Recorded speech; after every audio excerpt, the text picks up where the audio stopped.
and therefore the general was, going there to inspect how the works are going. And as you heard from the president, he did not ask for money for the reconstruction of the schools. He went to his budget and found money that would reconstruct the schools. That's not a typical public servant. You know what typical public servants do. Well, that's what makes the difference between. Yeah.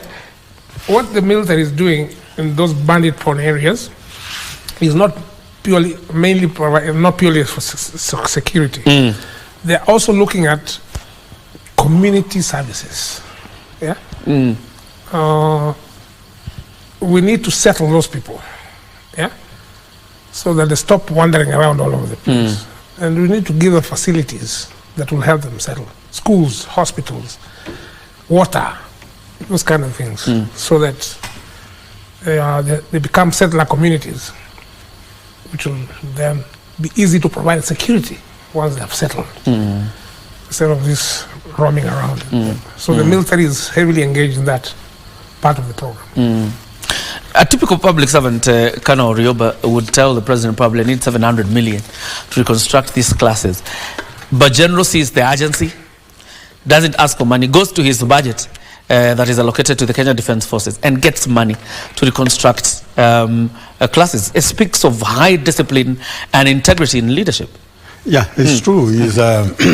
What Asava said is that when you get out there are things that you see because you are on the ground.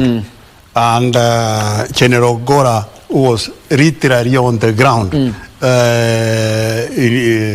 seeing what is happening in the areas. He knows that what he's saying is that if you settle these people down, you give them a school, give them water, you give them health facilities, they will settle down. If they settle down, it's easier to administer them, rather than people who are roaming from one point to another. You go tomorrow, you don't find them here. They are moved to a different place, looking later for water or for other services. So if you build like now the families, bring the children to school.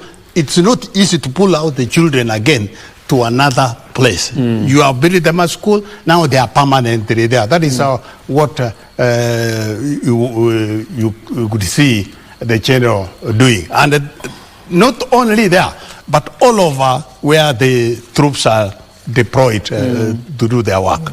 The Deputy President and the Honorable Duale, as you would imagine, are the ones who are the Kisumu